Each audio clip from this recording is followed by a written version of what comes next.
మనుషులు ప్రకటిస్తే ఆడి జీవితం కొత్తగా మొదలవుతుంది. దేవుడు హితవత్సరం ప్రకటిస్తే ఈ సృష్టికి కొత్త శకం మొదలవుతుంది. అప్పుడు దాకా ఈ సృష్టి నలిగిపోతూ పతనమైపోతూ వ్యర్థతకు గురైంది. ఇప్పుడు మనుషులు విమోచన, ఒక కొత్త శకం మొదలవుతుంది. యేసు ప్రభుతో మొదలవుతుంది. అంటే హితవత్సరంతో భూమికి ఒక కొత్త, చెప్పండి, కొత్త శకం, కొత్త ఎరా, న్యూ ఎరా మొదలవుతుంది. ఆమేన్. అది ఎవరు చేస్తారని చెప్పాడు యేసయ్య. అది యేసయ్య చెప్పింది. నేను ఒక కొత్త శకాన్ని మొదలెట్టడానికి వచ్చాను. ఆ శకం ఎలా ఉంటుంది అని అంటే, సిఎంసి వెల్లూరు హాస్పిటల్స్ వస్తాయి, మిషన్ స్కూల్స్ వస్తాయి, ప్రజలు నిస్వార్థంగా ప్రేమించడం చూస్తావు.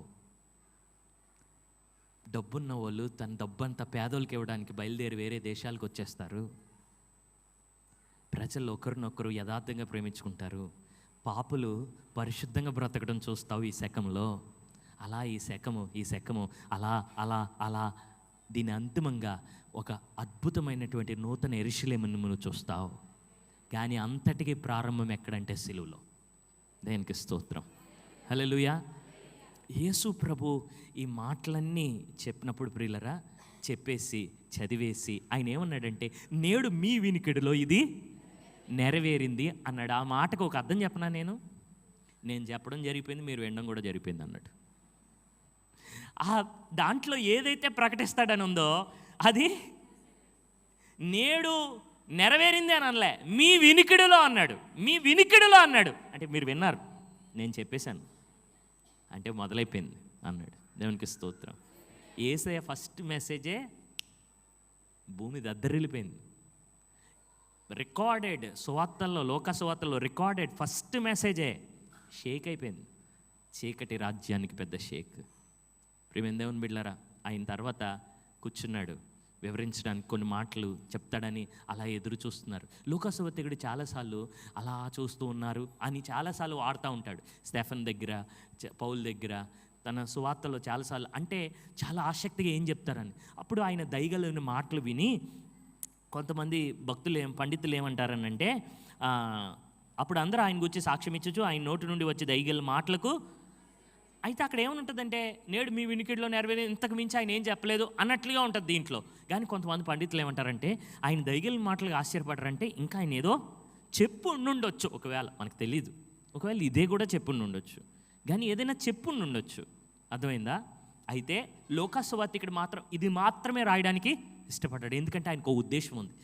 జరిగే ప్రతిదీ కూడా సిలువ నీడలో మనకి చూపిద్దాం అనుకుంటున్నాడు ఆయన. ప్రియమైన దేవుని బిడ్డలారా, అప్పుడు ఆయన అంటున్నాడు, ఎంత గొప్ప పని చేయడం. అప్పుడు అలా అంటున్నారు, ఆ లాస్ట్ లైన్ బట్టి అంటున్నారు, నేడు మీ వినికిడిలో నెరవేరింది, ఇది నేను నెరవేర్చబోతున్నాను. అంటే ఈ డెలివరెన్స్ని దావీదు కుమారుడు కదా మనకి ఇచ్చేది, మెస్సియా కదా ఇచ్చేది. ఈయన యోసేపు కుమారుడు కదా, మరి యోసేపు కుమారుడు. ఇలా అక్కలు మనకు తెలుసు, ఇలా అన్నయ్యలు మనకు తెలుసు కదా. ఎందుకు ఏ ఊర్లో పుట్టాడు ఆయన? నజరేతులో పుట్టాడా? మీరు కూడా బాగానే ఉన్నారులే అమ్మా. బెత్లెహేంలో పుట్టాడు, అవునా? కానీ ఎక్కడ పెరిగాడు? నజరేతులో పెరిగాడు. చిన్నప్పటి నుంచి అక్కడే పెరిగితే, ఇప్పుడు రాజమండ్రిలో పుట్టలేదు నేను, కానీ పుట్టడం ఇక్కడికి వచ్చేసాను ఇంకా. కాబట్టి ఆల్మోస్ట్ ఇంకా. ప్రియమైన దేవుని బిడ్డలారా, యేసు ప్రభుని అందుకే ఏమంటారంటే నజరేయుడైనా యేసు అంటారు, అవునా కదా? నన్ను ఎవరైనా చెప్పినా రాజమండ్రి నుంచి వచ్చిన పాస్టర్ గారు అంటారు. ప్రియమైన దేవుని బిడ్డలారా, అయితే యేసు ప్రభు ఇలా అంటే, ఇది నువ్వా? నీ బోధలు వింటుంటే అలా అనిపిస్తుంది, కానీ నీ బ్యాక్గ్రౌండ్ చూస్తుంటే అలా అనిపించట్లేదు. ఆయన దయగల మాటలకు ఆశ్చర్యపడ్డారు, కానీ ఆయన బ్యాక్గ్రౌండ్, ఆయన ఫ్యామిలీ చూస్తుంటే మాత్రం యాక్సెప్ట్ చేయలేకపోతున్నారు. ప్రియ సోదర సోదరి, ఇది జ్ఞానుల్ని హేళన చేయడానికి అజ్ఞానులకి దేవుడు బయలుపరిచాడు. బలవంతుల్ని హేళన చేయడానికి బలహీనులకి దేవుడు బయలుపరిచాడు. నజరేతోళ్ళు అప్పుడు అంటారు, నజరేతోళ్ళు అంటారు అప్పుడు ఓ సామెత వాడతాడు, వైద్యుడా నేను నీవే. ఆ సామెత యొక్క అర్థం చెప్పేస్తున్నాను ఫాస్ట్గా. ఆ సామెత యొక్క అర్థం ఏంటో తెలుసా ప్రియులరా?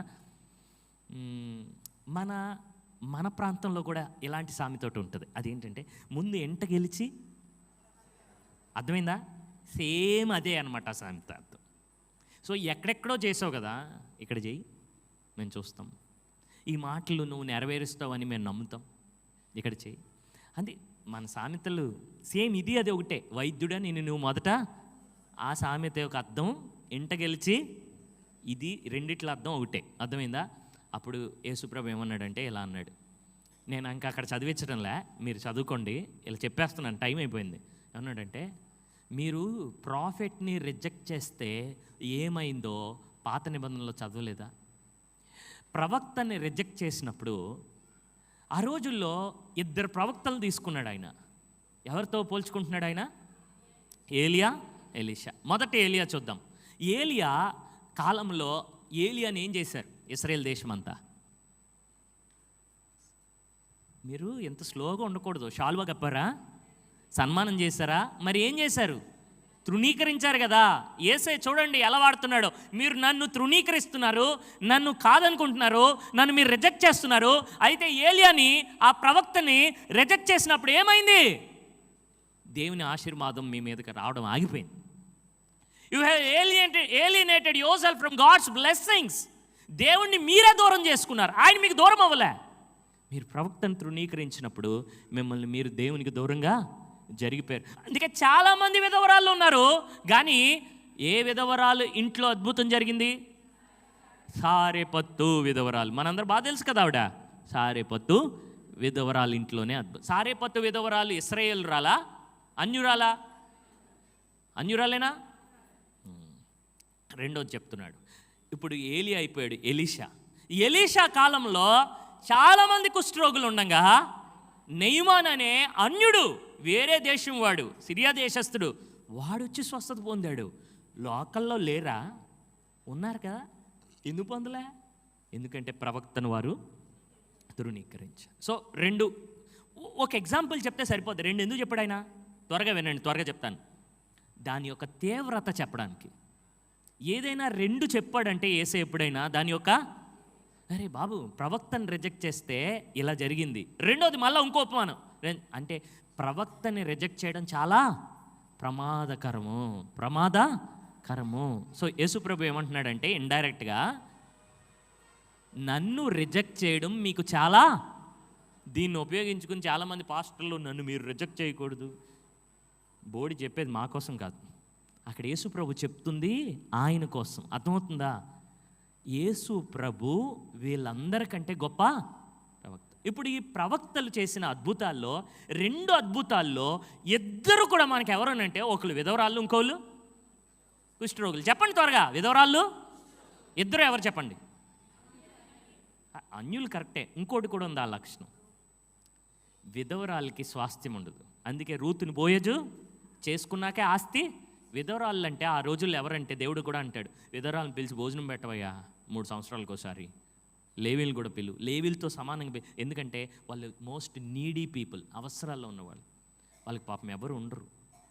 సో విధవరాలను కనికరించండి అని చాలాసార్లు పాత నిబంధనలో దేవుడు. కుష్ఠరోగులు ఎవరు? ఊరు బయట ఉంటారు. వాళ్ళు కూడా ఎవరు? The most needy people. అంటే నజరేతోళ్ళు ఎవరు? చాలా అవసరంలో ఉన్నవాళ్ళు. మనం ఎవరు? బాగా చెప్పారు మీరు.